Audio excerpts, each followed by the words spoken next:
I'm Doug from Enviado, and this is the best vehicle I've ever purchased.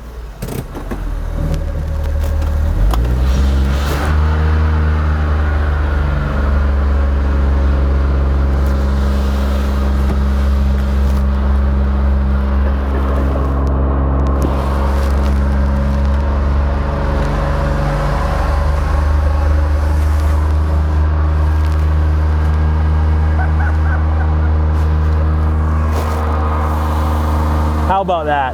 That is sick.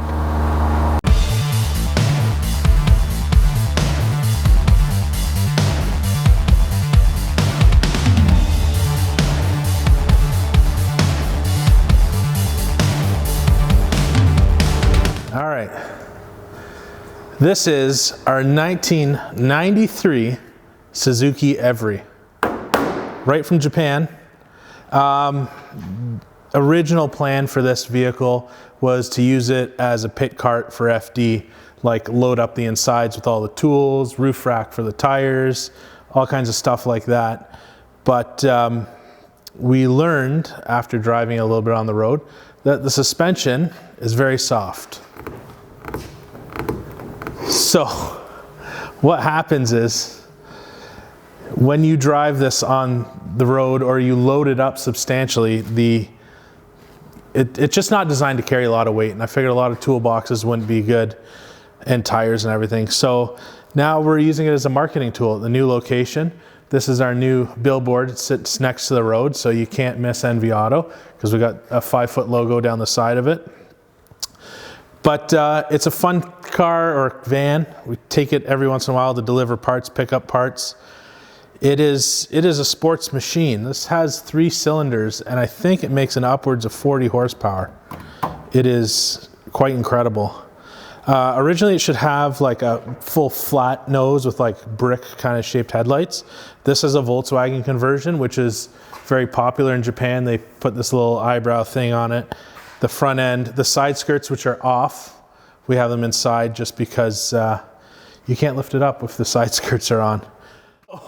This car, or this van, is rather unique because it's kind of, I don't know, there's some things. It's got a rack and pinion that only utilizes half of the rack, which then goes to a tie rod that goes to like a steering box kind of arm thing, which is braced to the chassis, that then goes out to the wheels. It's got a lot of bushings that are super soft, and which is why it kind of drives down the road in an exciting fashion.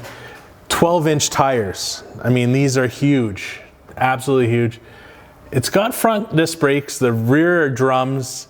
The radiator is all the way up at the front here, which is comical because the engine's all the way at the back, and the radiator is, you know, Jacob will show you. This is equipped with AC. The AC actually works very well.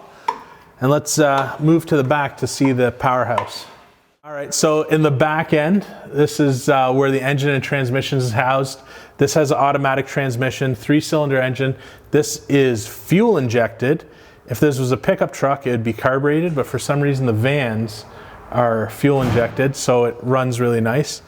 And we haven't really had to do much to it. We changed the oil. Since it's been imported to Canada, we've changed the oil and just gone over and make sure everything's tight and safe. It's got a spare tire here. I mean, it's flat, but and it's very much like the drift car because all the lines run to the front. So there's a vacuum line for the brake booster, the coolant lines, AC, everything runs from the back to the front. And this is an interesting machine to drive down the road, and you're gonna see why. All right. All right. This is a little bit different than the Corvette, slightly. Just so people know, these were originally designed as city vans and not really designed for highways as we merge out onto this highway. So 80 kilometers an hour is almost the top speed. I think it'll go faster. That's to the floor. It's got a 3-speed transmission.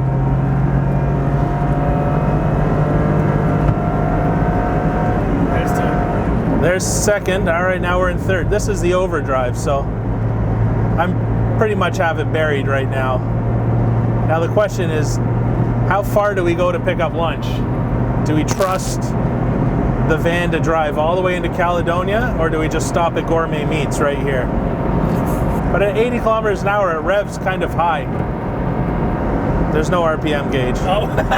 But it just sounds very bad, very loud back there. We're gonna stop at Gourmet Meats, get some sandwiches, and then head back. But this, as you can see, it travels 80 kilometers an hour. It's frightening, I'm not gonna lie. Oh, there's a lineup at Gourmet Meats. Ay, ay, ay. Maybe it'd be more fun to take this through a drive-through.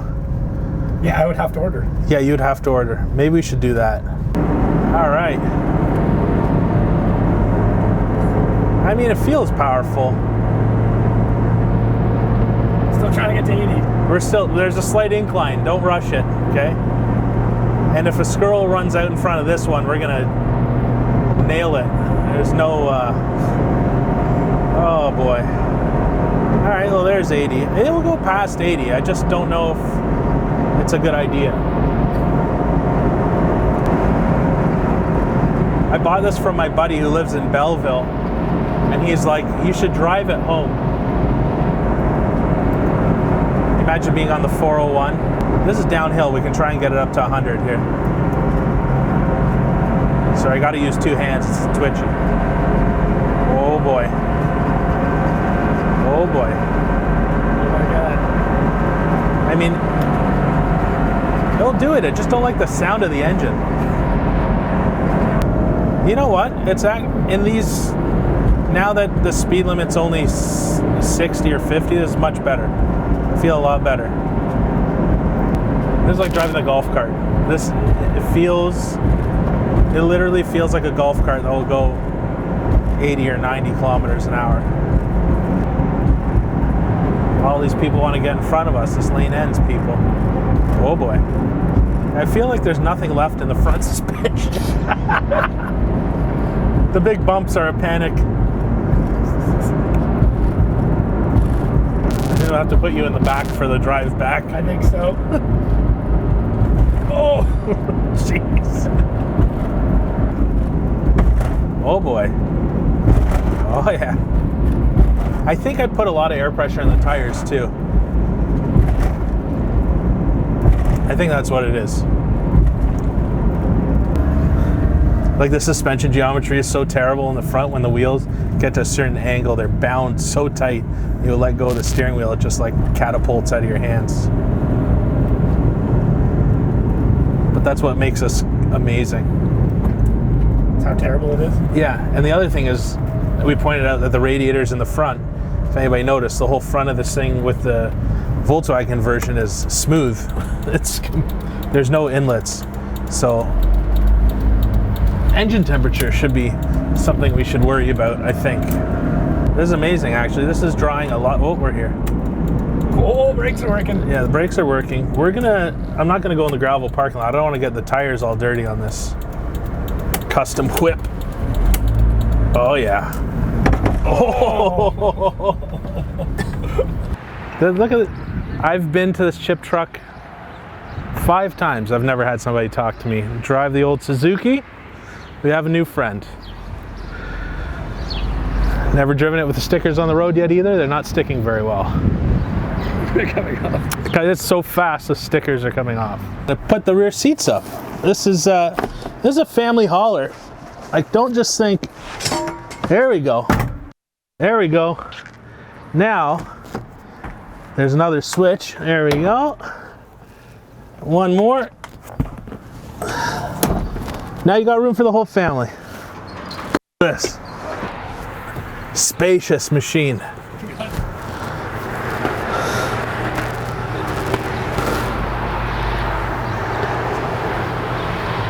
It's spacious, no? Yeah. I don't know how it works, but there's like an awning that goes out the back. I don't know how it works. Oh, it appears mice have lived here. That's unfortunate. Huh? Yeah. Now, how long did it take Chrysler to figure out how to do that. Forever. That's a sliding door that rolls down. You gotta tell you add the oil. You add the oil and the jack is there. That's the floor jack and the oil fill. Oh, the other side's even more entertaining. You guys haven't seen anything yet. You're like, oh, all right, the engine's in the back, the radiator's in the front, how are we gonna have reservoirs and everything? Don't worry, Japan got you figured out. You unlock this, pull your drawer, oh, hang on. Pull your drawer out.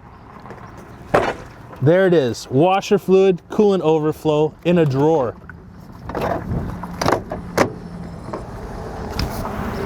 How amazing is that?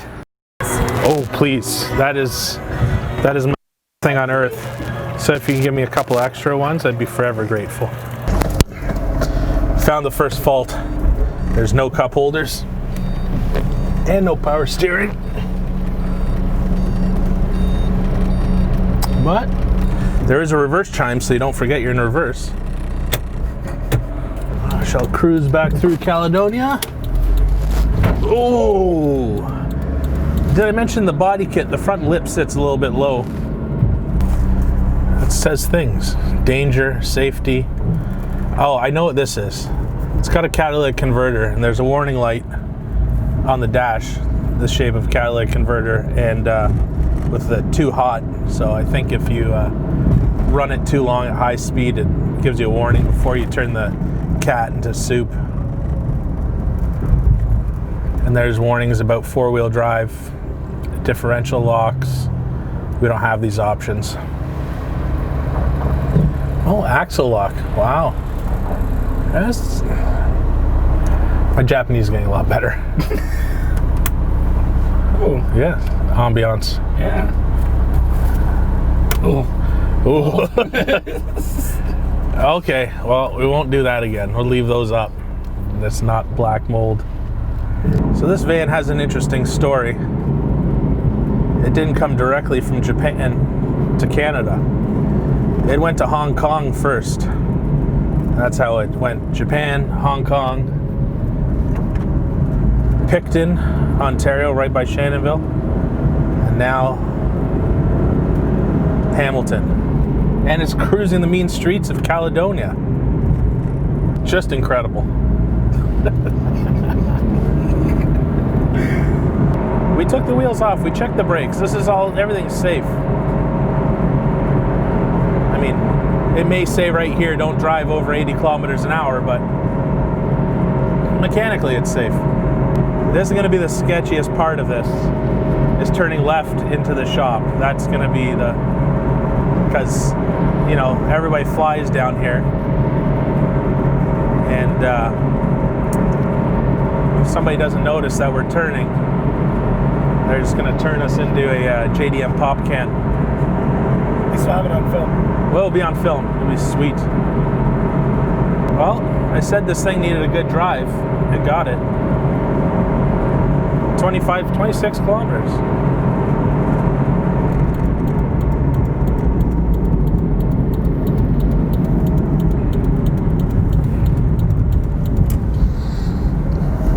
Put her back on the front line where she belongs.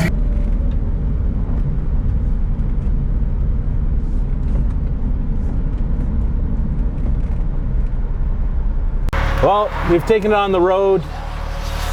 We've gone to have lunch. Now one last test off-road. Ground clearance is a little bit of a panic.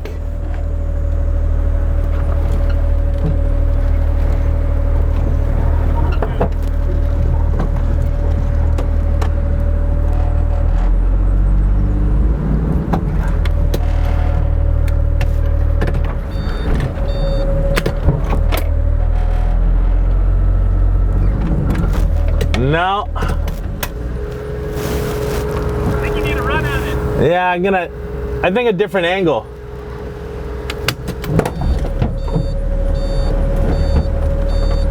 Oh, how's the front bumper looking? Still there. All right, we're good.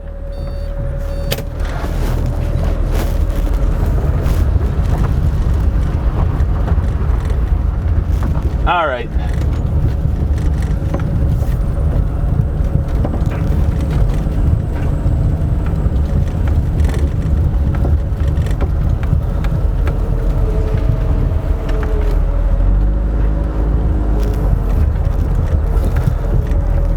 you go. On top of the world. All right, there you have it. Our JDM fun van. Gonna use it to deliver parts around town and entertain everybody with its tininess. Thanks for watching. Make sure you like, subscribe. Let us know what we should do to this van. Should we engine swap it? Should we lift it? Should we make it 4x4? I don't know. We gotta do something crazy with this thing at some point.